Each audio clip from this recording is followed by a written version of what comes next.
कौन सही है? प्रश्न है कौन सही है? इनमें से कौन सा निष्कर्ष 100% ट्रू है? कोई उपाय नहीं, आपको समझाते हैं और रिवाइज कराते हैं कॉन्सेप्ट क्या था। ये बताइए, एक ही ठो स्टेटमेंट दिया हुआ है और वो भी कोई काला नीला नहीं है, निगेटिव स्टेटमेंट 100 वाला दिया हुआ है। स्टेटमेंट निगेटिव है। अगर इसका कोई डेफिनेट कंक्लूजन निकालना होगा तो वो निगेटिव ही निकलेगा। निगेटिव स्टेटमेंट का निगेटिव कंक्लूजन ही डेफिनेट निकलेगा और 100 वैल्यू के साथ निकलेगा। आपको सर पहला लिखा हुआ है कुछ काला नीला है, यानी कि सर निगेटिव स्टेटमेंट से निगेटिव कंक्लूजन निकाला है और ये डेफिनेट लिखा है कि पॉसिबिलिटी में लिखा है? सर ये कंक्लूजन तो दावे से कह रहा है कुछ काला नीला है, सॉरी कुछ काला नीला नहीं है, मतलब डेफिनेट बात कर रहा है। इसमें इसको शंका नहीं है कि नहीं हो सकता। तो आप कहोगे सर निगेटिव स्टेटमेंट का निगेटिव कंक्लूजन सही होता है, इस वजह से साइन तो मैच कर रहा है। क्या 100 को इन्होंने 50 लिखा है तो कोई गलती किया है? लिख सकता है ना 100 को 50। कौन सही है? पहला तो सही हो गया। अब दूसरा पे आ जाए, देखना बाबू ध्यान से। दूसरा लिखा है कुछ काला नीला नहीं है, यह एक संभावना है। एक बात बताइए, कुछ काला नीला नहीं है, ये बात डेफिनेट हो चुकी है। अब जो बात डेफिनेट हो चुकी है, क्या आप उस पे संदेह जता सकते हैं? इसलिए ये क्या है? जो बातें 100% सही है, हम उसको 100% सही रूप में ही बोलेंगे, यानी डेफिनेट बात को डेफिनेट रूप में ही बोलेंगे। अगर हम डेफिनेट बात को, निश्चित बात को संभावना के रूप में बोल रहे हैं तो वो भी गलत है। हम संभावना की बात को निश्चित रूप से बोल रहे हैं तो भी गलत है। ये बताओ पहला सही है? क्यों सही है? क्योंकि सर ये तो निश्चित निष्कर्ष है, और क्या इसी निश्चित निष्कर्ष को संभावना का रूप दे दिया? तो जो बात 100% ट्रू है उसके ट्रू होने की संभावना कहना गलत है ना, इसलिए दूसरा क्या है? गलत। क्लियर हुआ दो ठो। तीसरे पे आते हैं। तीसरा कह रहा है कि सर कोई नीला काला नहीं है, यानी ऑब्जेक्ट टू सब्जेक्ट गया है ये। तो सर ये भी तो एक डिफिनिट, एक निश्चित निष्कर्ष लिखा हुआ है, इसमें भी तो संभावना वाली बात नहीं है। तो बताओ निगेटिव का निगेटिव होता है एंड 100 को 100 ही लिखा है, इसलिए 100% ये भी सही है। तो तीसरा भी 100% सही है। और जो तीसरा है कि कोई नीला काला नहीं है, उसी बात को ये संभावना में लिख दिया। तो जो बात 100% सही हो चुका है उसको आप कैसे कह सकते हैं कि लेस देन 100% सही है? संभावना में सही का मतलब हुआ 100% से कम सही है। क्या ये 100% सही था? और ये अभी कह रहा है कि 100% से कम सही है। संभावना का मतलब ये हो गया लेस देन 100% ट्रू। तो बताओ जो बातें 100% सत्य है, आप उसको 100% से कम सत्य नहीं कर सकते।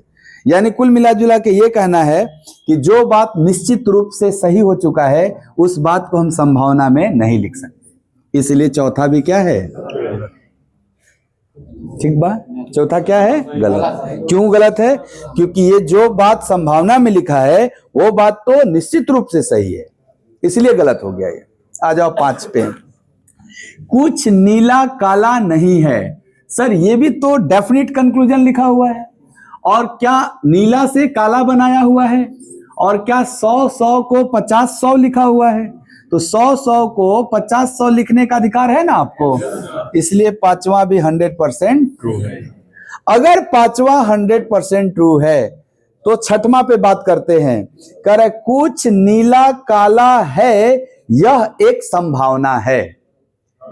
एक बात बताइए, आपको संभावना में पता करना है ना कि सर संभावना में ये बात सही है कि नहीं, और किसको सब्जेक्ट और किसको ऑब्जेक्ट लेके, नीला और काला।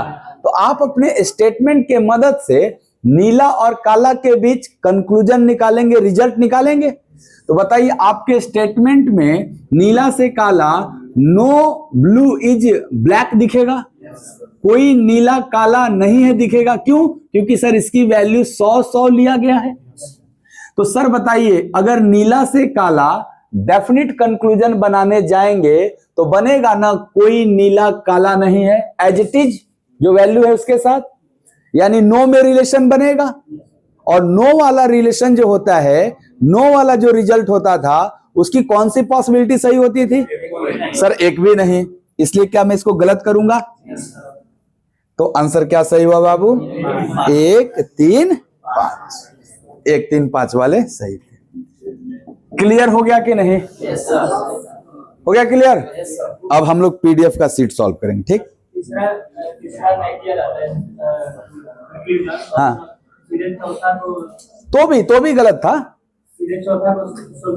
यस यस, देखो आप समझो बात को, ये जो तीसरा सही हुआ है इस कथन की वजह से सही हुआ है, और ये जो चौथा गलत हुआ है वो भी इस कथन की वजह से गलत हुआ है, ना कि तीसरा निष्कर्ष की वजह से चौथा निष्कर्ष गलत हुआ है। अगर आप कह रहे हो तीसरा नहीं रहेगा तो कोई बात नहीं, डायरेक्ट चौथा पढ़ेंगे हम। तो पढ़ेंगे तो कहेगा कोई नीला काला नहीं है, यह एक संभावना है। आप तो कह रहे हो ना कि कोई नीला काला नहीं है, ये बात सत्य है। स्टेटमेंट को देखो, स्टेटमेंट को नीला से काला बनाओ, दोनों 100 है तो निगेटिव बनता है ना, कोई नीला काला नहीं है। अब जो बात 100% सही है आप उसको संभावना में नहीं लिख सकते। समझ में आ रहा है बात? ये सब आप नोट कर लीजिए पॉइंट, कि जो बात निश्चित रूप से सत्य है उस बात को हम संभावना के रूप में नहीं लिख सकते। यदि कहीं लिखा हुआ है तो गलत है। समझ में आ रहा है? हर एक सवाल में कुछ न कुछ कॉन्सेप्ट है। तो ये बताओ, कोई नीला काला नहीं है, क्या यह निश्चित रूप से सत्य था? और इसको इसने किस में लिख दिया था, इसलिए चौथा गलत हो गया। परंतु क्या तीसरा निश्चित रूप से सत्य था और निश्चित रूप से लिखा हुआ है, इसीलिए तीसरा क्या था, सही। मैंने जानबूझ के दोनों पहलू लिखा ताकि आपको पता चले किस सिचुएशन में सही हो रहा है और किस सिचुएशन में गलत। किसके थ्रू? स्टेटमेंट के थ्रू। ये नहीं कि कंक्लूजन को कंक्लूजन से रिलेट कर देना। यहां पे लिखे गए 6 कंक्लूजन का पता किससे लगाया गया है? कथन से लगाया गया है। अरे समझ बात? गुड, चलो सीट सॉल्व कराता हूं। क्या तो सवाल कराया था सीट में? सुनिए, अब मैं प्रश्न लिखूंगा परंतु आपको लिखना नहीं है, और एकदम पेन को बंद कर दीजिए, कैप। मैं तो बोलूंगा तुम कौन सी करने लगा, लिखने लगा सवाल है? नहीं, जैसा कि हमने वादा किया था कि अगर आपको मैं जितना कॉन्सेप्ट बताया सब कुछ क्लियर कर लिए तो ये टॉपिक भी विदाउट पेन एंड पेपर होगा। तो भाई अब तो चेक किया जाए हो रहा है कि नहीं हो रहा है। तो अब आपको न लिखना है और न कुछ भी, बंद करिए कॉपी और पेन दोनों, खाली पीडीएफ का क्वेश्चन रहेगा आपके पास। और कौन सी? तब कैसे without pen and paper? Copy बंद, पेन बंद, और सिर्फ देखना है और आंसर करना है। और नहीं होगा तो घबराना नहीं, हम बताएंगे कैसे करना है विदाउट पेन एंड पेपर। मैं प्रश्न लिख ले रहा हूं, अब पेन कॉपी बंद करना है, साथ ही साथ मुंह भी बंद करना है। फर्स्ट एंड 2, वही 4 ऑप्शन जो रहते हैं 5 गो, उसमें से 4 गो दिया हुआ है। अब आपको डिसाइड करना है बिना 100, बिना 50, बिना प्लस माइनस लिखे, सब कुछ दिमाग में इमेजिन करके कौन सा कंक्लूजन सही है। तो जिस ऑप्शन में होगा केवल पहला वही टिक करेंगे। आइए चेक करते हैं, कैसे चेक करना है। देखिए, आपको कितनों कथन देता है, हम सबसे पहले निष्कर्ष देखते हैं किसके बीच निकालना है। तो कुछ सी ए है, सी और ए के बीच निकालना है। अब सी और ए के लिए कौन सा कथन पर्याप्त है? आप कहोगे सी और ए के लिए सर सी तीसरा में है और ए दूसरा में है और सर कॉमन टर्म सभी के साथ है यानी 100 भी है, तो क्या पहला निष्कर्ष के लिए दूसरा और तीसरा कथन पर्याप्त है? अगर पर्याप्त है तो दूसरा है पॉजिटिव, तीसरा है पॉजिटिव, मिलेगा तो रिजल्ट भी होगा पॉजिटिव। सर लिखा भी है पॉजिटिव। ओके, इन दोनों की वैल्यू 50-50 होगी और सर यहाँ पे भी तो वैलिड है ना 50-50, इसलिए पहला वाला जो निष्कर्ष है वो 100% सही। ऐसे खाली करना है, लिखना है 150। अरे जब पता ही है तो लिख के टाइम क्यों बर्बाद करना? पता ही है कि ये पॉजिटिव है तो काहे प्लस का साइन बनाना? पढ़ाना नहीं ना किसी को, आंसर ना डिसाइड करना है। सेकंड देखना, सेकंड किसके बीच निकालना है? बी और जे। आपको कि बी और जे के लिए कौन सा पर्याप्त है? सर पहला और दूसरा है ना। क्या कॉमन टर्म है इसके पास? लेकिन क्या 100 के साथ है? तो केवल कॉमन टर्म होने से बात बनेगी क्या? उसकी वैल्यू 100 भी होनी चाहिए। सर कॉमन टर्म पास 100 नहीं है, इस वजह से कनेक्शन नहीं होगा, और जब कनेक्शन नहीं होगा तो रिलेशन भी नहीं बन पाएगा। यानी कि केवल और केवल कौन सही है? पहला। तो जिस ऑप्शन में होगा कि ओनली फर्स्ट कंक्लूजन फॉलो, केवल पहला निष्कर्ष अनुसरण करता है, वही टिक कर लेंगे हम। क्लियर है? सबका सही था? क्या बात है, सब बना दिया है। बाकी ऑप्शन तो है ही, देखेंगे कौन सा होगा। पहले आप बताइए यहाँ कौन सही है? सही ही पूछा जा रहा है आपसे। अगर तीनों सही है तो एक ऑप्शन नंबर सी में लिखा है ऑल कंक्लूजन 1, 2 एंड 3 फॉलो, सभी निष्कर्ष सही है। चलिए आइए चेक कर लेते हैं। ओके, तीनों भी दिया हुआ है, ऑप्शन में दिया हुआ है, सभी सही है, और अलग अलग भी दिया हुआ है। यस यस, डिसाइड करिए ईमानदारी से, हवा में नहीं, एकदम कंफर्म हो, मतलब पूरे कॉन्सेप्ट के साथ एकदम। आप कहोगे सर पहला निष्कर्ष इस बार पतंग और स्केट्स के बीच निकालना है, कुछ पतंग स्केट्स है। आप कहोगे पतंग और स्केट्स के लिए सर स्केट्स दूसरे में है, पतंग तीसरे में है, दूसरा और तीसरा से दोनों सब्जेक्ट ऑब्जेक्ट मिल जा रहा था, बट कॉमन टर्म नहीं था, दोनों अलग अलग टर्म है। बट आप ये ध्यान दो कि क्या आपके पास एक स्टेटमेंट और दिया गया है ताकि आप कंक्लूजन का पता लगा सके। कहने का मतलब आपको 3 स्टेटमेंट दे करके ना कंक्लूजन पूछा गया है कौन सही है। तो आप कहोगे स्केट्स और पतंग के लिए तो सिर्फ दूसरा और तीसरा से काम बनना होता तो बन जाता, बट कॉमन टर्म नहीं था, इसलिए आप पहले का हेल्प ले सकते हैं, क्योंकि वो भी तो दिया ही गया आपको हल करने के लिए। जैसे आप पहले का हेल्प लेने जाएंगे, बहुत ध्यान से देखना बाबू, तो पहले तो ये बता दो कि पहला निष्कर्ष के लिए क्या केवल दूसरा और तीसरा पर्याप्त है कि तीनों लेना पड़ेगा? तीनों लेना पड़ेगा। अगर लेंगे तो कॉमन टर्म के पास 100 होगा तभी बात बनेगा। तो पहले हम पहला दूसरा को देखते हैं, इसमें कॉमन टर्म पंप पंप है और विथ 100 है, इसलिए सर पंप पंप कनेक्ट हो जाएगा और घंटी और स्केट्स के बीच कंक्लूजन निकलेगा। तो क्या निकलेगा? कुछ घंटी, सभी नहीं, कुछ घंटी स्केट्स है, ये निकलेगा। तो इन दोनों को मिला करके एक न्यू सेंटेंस बन रहा है ना, कुछ घंटी स्केट्स है, और एक वो अभी तीसरा बचा हुआ है पूरा पूरी, इसमें घंटी की वैल्यू 100 है। तो क्या कुछ घंटी और 100 वाली घंटी जो है ये भी आपस में कनेक्ट हो जाएगा? तो क्या स्केट्स और पतंग के बीच में रिलेशन बन जाएगा? तो बताओ, ये 3 पॉजिटिव हैं, मिलेंगे तो पॉजिटिव ही होंगे, और स्केट्स की वैल्यू 50 है, पतंग की वैल्यू 50 है, और यहां भी 50-50 लिखा हुआ है, इसलिए पहला तो 100% ट्रू है।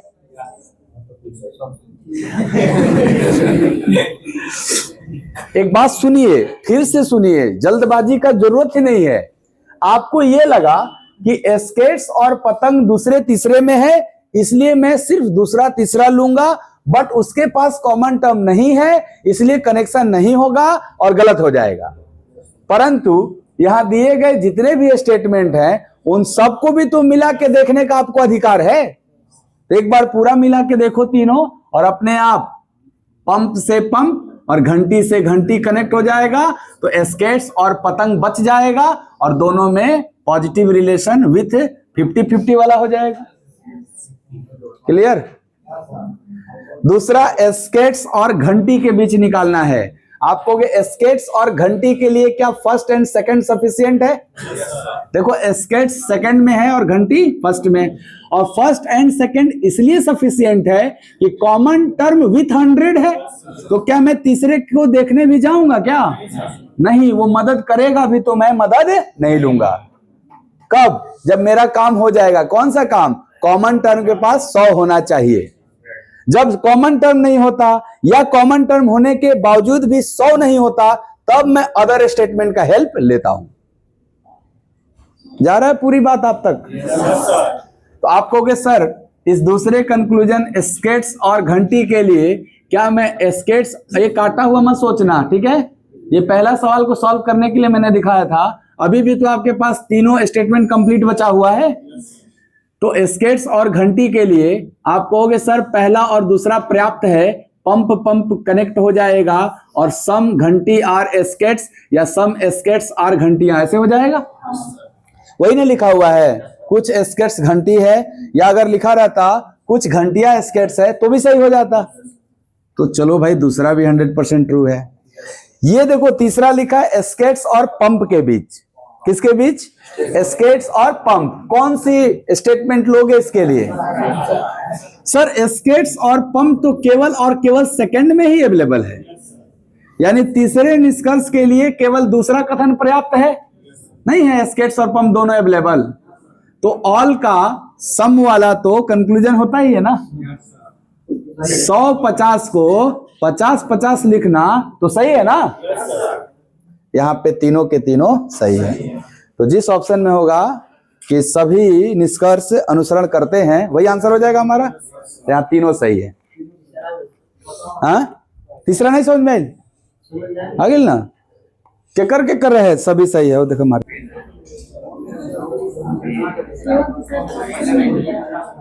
ऑप्शन में वो नहीं दिया है।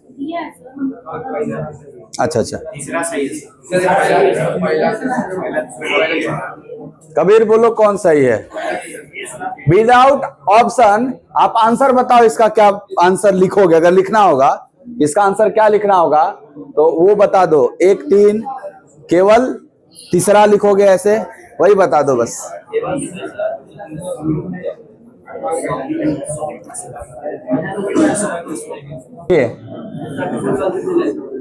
पहला समझिए, आप कह रहा है सभी पेन फोन है, यानी सर मुझे पेन और फोन के बीच निष्कर्ष पता करना है। तो पेन और फोन के लिए कौन कथन आप लेंगे, कौन सा कथन पर्याप्त है? आप कहोगे सर पेन यहां है, फोन यहां है, और इन दोनों सेंटेंस में कॉमन टर्म पेन ड्राइव मौजूद है ना। इसका मतलब सर ये दूसरा और तीसरा ही पर्याप्त है इसके लिए। बट दूसरा में फोन का वैल्यू और तीसरे में पेन का वैल्यू, और जब मिलेगा तो निष्कर्ष में भी 50-50 ही होना चाहिए। यहाँ पेन का वैल्यू कितना दिख रहा है? क्या हम 50 को 100 लिख सकते हैं? इसलिए पहला क्या हो गया? इस तरह से ऑप्शन कुछ एलिमिनेट हो जाएगा अगर रहेगा, यानी जिस ऑप्शन में 1 1 रहेगा वो तो ऐसे ही एलिमिनेट हो जाएगा आपका। तो ऑप्शन होने के बाद ना और जल्दी हो जाता है ये। क्या पता 3 गो ऑप्शन में 1 वाला अवेलेबल होता तो तीनों ऑप्शन रिजेक्ट हो जाता और एगो बचा हुआ सही हो जाता। हमको ये दोनों चेक करने का भी जरूरत नहीं पड़ता। ये बात समझ में आ रहा है जो बोल रहा हूं? आइए दूसरा देखते हैं। ये लैपटॉप और पेन के बीच निकालना है। तो लैपटॉप और पेन के लिए कौन कौन कथन पर्याप्त है? आप कहोगे लैपटॉप पहला में है और पेन तीसरा में है। अगर मैं पहला तीसरा लेने जाऊंगा तो कॉमन टर्म तो मैच नहीं करेगा। यहाँ फोन है, यहाँ पेन ड्राइव है, तो केवल पहला और तीसरा पर्याप्त नहीं है। क्या मैं दूसरे का मदद लेके भी चेक करूं? यस, करना ही पड़ेगा। जब वो दोनों पर्याप्त नहीं होते हैं तब जितने भी दिए गए कथन हैं आप सब का हेल्प ले सकते हैं। ठीक है, तो अब हम दूसरे का हेल्प लेने जा रहे हैं। अगर हम दूसरे का हेल्प लेंगे तो आप कहोगे सर ये पेन ड्राइव कनेक्ट करवा देगा फोन और पेन को, और सर ये फोन और फोन कनेक्ट हो जाएगा तो लैपटॉप और पेन में बन जाएगा। तो लैपटॉप और पेन में ही तो निकालना है। और तीनों पॉजिटिव मिलेंगे तो रिजल्ट भी पॉजिटिव होगा।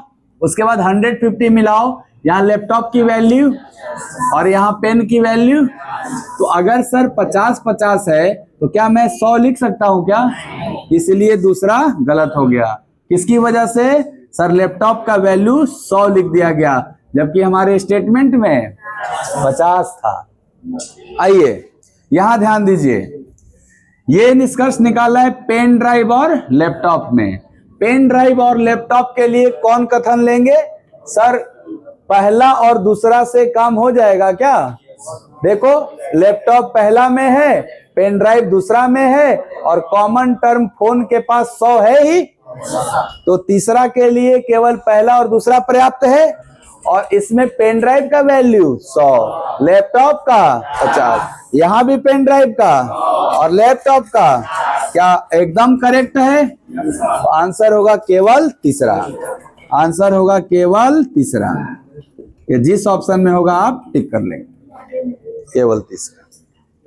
सही हो ही रहा है, बताइए।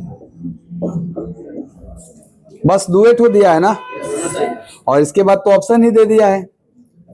चलिए ऑप्शन जो भी है हम आंसर लिख देंगे, ऑप्शन मैच करा लेंगे अपना। दोनों सही लग रहा है, गुड। तो जिस ऑप्शन में बोथ होगा वो टिक कर लेंगे। आइए देखते हैं थोड़ा, एक बार फिर से मौका है आपको संभावना वाला केस सीखने का। पहला निष्कर्ष निश्चित रूप से नहीं लिखा है, संभावना में लिखा हुआ है ना। तो हमें पहले निष्कर्ष के लिए चेक करना होगा कि खिलौना और कविता के बीच में, चेक करना है कि खिलौना और कविता के बीच में संभावना वाला अगर निष्कर्ष सही है तो उसके लिए कथन के मदद से खिलौना और कविता के बीच में निष्कर्ष निकालना है। पहले रिजल्ट निकालना है, डायरेक्ट संभावना नहीं निकलता, पहले रिजल्ट निकालेंगे उसके बाद में संभावना डिसाइड करेंगे। तो चलो खिलौना से कविता के बीच रिजल्ट निकालिए स्टेटमेंट की मदद से। खिलौना और कविता के लिए कौन स्टेटमेंट पर्याप्त है? आपको एक कविता पहला में, खिलौना दूसरा में है, कॉमन टर्म के साथ 100 है, इसलिए पहला और दूसरा ही पर्याप्त है। पहला कैसा है? पॉजिटिव। दूसरा भी कैसा है? पॉजिटिव। तो इसका डेफिनेट रिजल्ट भी बनेगा पॉजिटिव विथ 50-50। तो बताओ 50-50 के साथ पॉजिटिव रिजल्ट क्या बना था? कुछ वाला बना था, सम वाला बना था। यानी सर कविता और खिलौना के बीच में अगर हम रिजल्ट बनाते, रिजल्ट या कंक्लूजन पता करना चाहते, तो सर ये बनता कि कुछ कविताएं खिलौना है और कुछ खिलौना कविता है। बनता ना, कुछ खिलौना कविता है। देखो ये जिस ऑर्डर में सब्जेक्ट ऑब्जेक्ट है उसी ऑर्डर में रिजल्ट बनाना होता है। तो हमें सब्जेक्ट बनाना है खिलौना को, तो खिलौना की वैल्यू कितनी है? 50, और कविता की वैल्यू कितनी है? 50। तो 50-50 से जो कंक्लूजन निकला था वो कुछ खिलौना क्या है? कविता। कुछ खिलौना कविता है, यही ना निकलेगा रिजल्ट। यानी कहने का मतलब रिजल्ट किसमें निकल गया? सम में। ये बताओ जब आपका रिजल्ट सम में होता था, आपका कंक्लूजन सम में होता था, तो दो पॉसिबिलिटियां सही होती थी। कौन कौन? सर एगो ऑल वाला, एगो सम नॉट वाला। अगर इन दोनों में कोई यहां लिखा रहेगा तभी सही होगा। क्या ये ऑल वाला लिखा है? सभी मतलब ऑल वाला लिखा है ना, इसलिए ये क्या है? सही। आप कहे थे ना कि जब रिजल्ट सम में होता है तो इसकी जो पॉसिबिलिटी होती है वो सम नॉट वाला भी होता है एंड ऑल वाला भी होता है। दो ठो ना पॉसिबिलिटी होता है, तो ये तो ऑल वाला ही लिखा था, इसीलिए क्या हो गया? सही। पहला सही है। आइए दूसरा, किसके बीच? घोड़ा और जहाज। सर घोड़ा और जहाज के लिए कौन सा कथन पर्याप्त है? सर घोड़ा दूसरा में, जहाज तीसरा में, कॉमन टर्म खिलौना के पास 100 है ही, तो केवल दूसरा और तीसरा। पॉजिटिव पॉजिटिव पॉजिटिव होगा। 100-50 को 50-50 लिखा है, कोई दिक्कत? सर 100-50 को तो 50-50 लिखा जाता है, तो दूसरा भी सही है। यानी आंसर होगा दोनों सही है, दोनों सही है, या दोनों अनुसरण करता है, ऐसे आंसर होगा। अब 10 बता दूं? 10 इस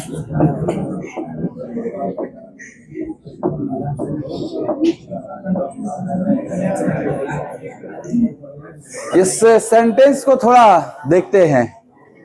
ऐसे ही ना है एक आपका ओनली वाला, देखिए बताइए आप पहले, अगर ऐसे वाक्य लिखा हुआ है कि केवल ए बी है, तो पहले बताओ ये पॉजिटिव सेंटेंस है कि निगेटिव? बोलो बोलो।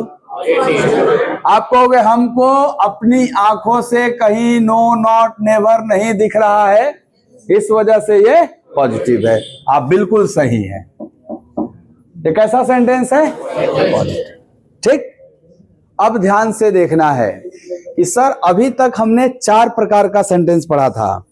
ऑल वाला जो कि पॉजिटिव ही था, सम वाला वो भी पॉजिटिव था, सम नॉट वाला निगेटिव था, और नो वाला भी निगेटिव था।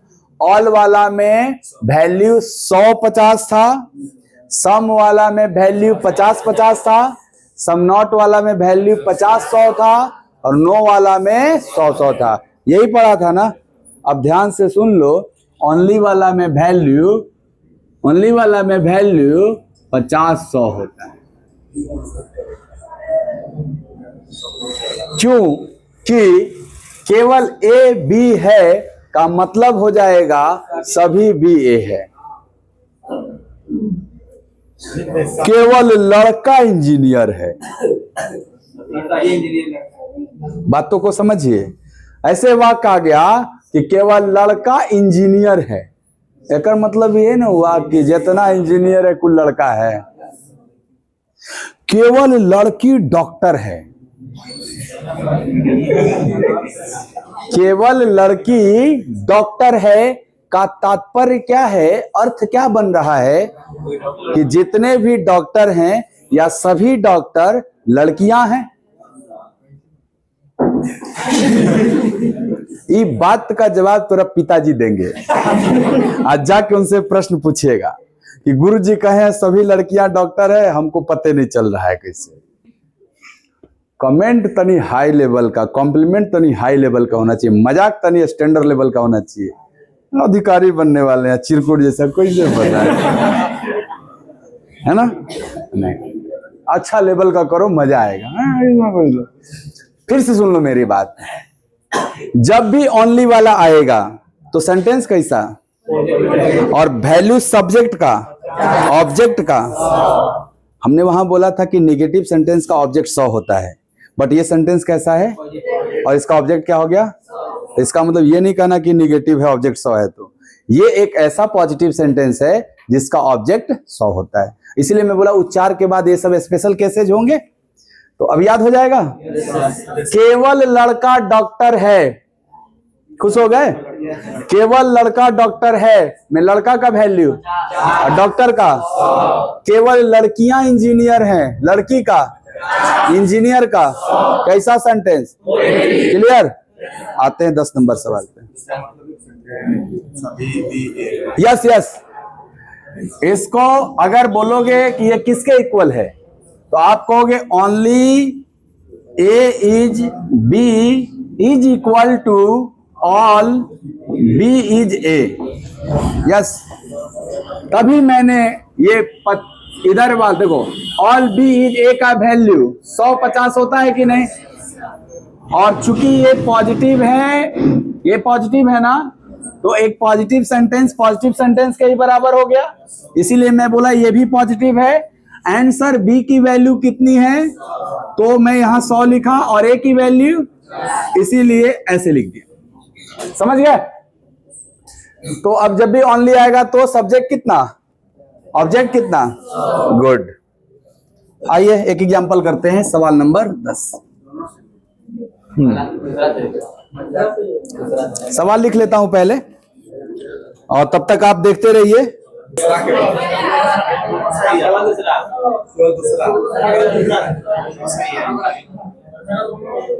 आपका दोनों गलत है, दोनों सही है। हम पूरा पश्चिम हो गया ही तो। एगो कह रहा है दोनों गलत, एगो कह रहा है दोनों सही। आइए हम फैसला करते हैं। पहला निष्कर्ष किसके बीच निकालना है? गरम ठंडा। देखिएगा बाबू, पहला निष्कर्ष किसके बीच? गरम ठंडा। ये गरम और ठंडा के बीच निष्कर्ष का पता लगाने के लिए कौन सा कथन पर्याप्त है? सर गरम इसमें है, ठंडा इसमें है, दोनों लेना पड़ेगा। अच्छा, दोनों लेना पड़ेगा तो उसके लिए कॉमन टर्म के पास 100 होना चाहिए। बताओ, जल जल कॉमन टर्म है, यहां जल की वैल्यू बताओ। सर केवल वाला है ना, केवल वाला का सब्जेक्ट क्या होता है? तो यहाँ जल का वैल्यू, यहाँ कुछ के साथ है तो भी क्या कॉमन टर्म के पास 100 है? कनेक्शन होगा, रिलेशन निकलेगा, इसलिए पहला।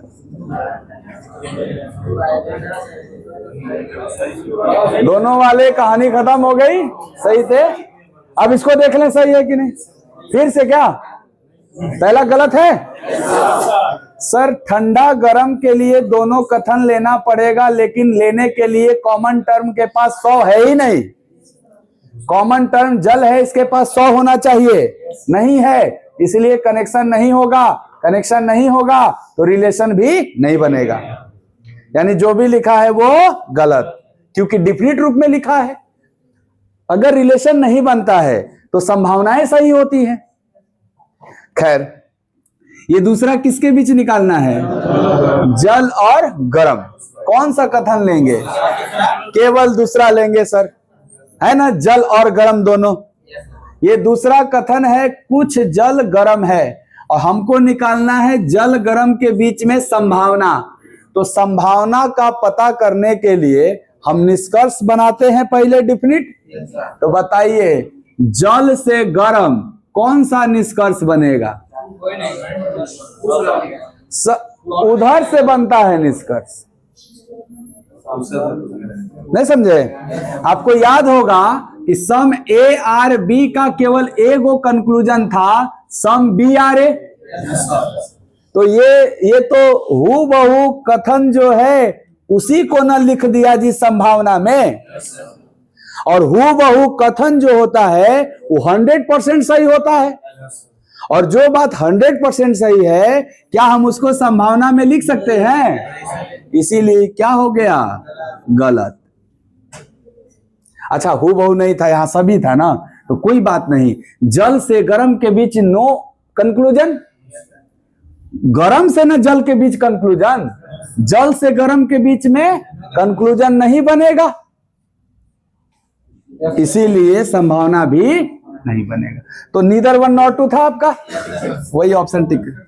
हाँ, तो आइदर और जो बनता है वो तो डेफिनिट के बीच बनेगा ना। ये एक डेफिनिट था, एगो पॉसिबिलिटी था, तो वो समान जाति में बनता है। हाँ, जब संबंध नहीं होगा तब ना। हम निष्कर्ष पता कर लिए कि कुछ है, ये नहीं है, तो इस मतलब ये डाउटफुल नहीं ना है। देखो, ऑल पॉसिबिलिटीज आर करेक्ट कब?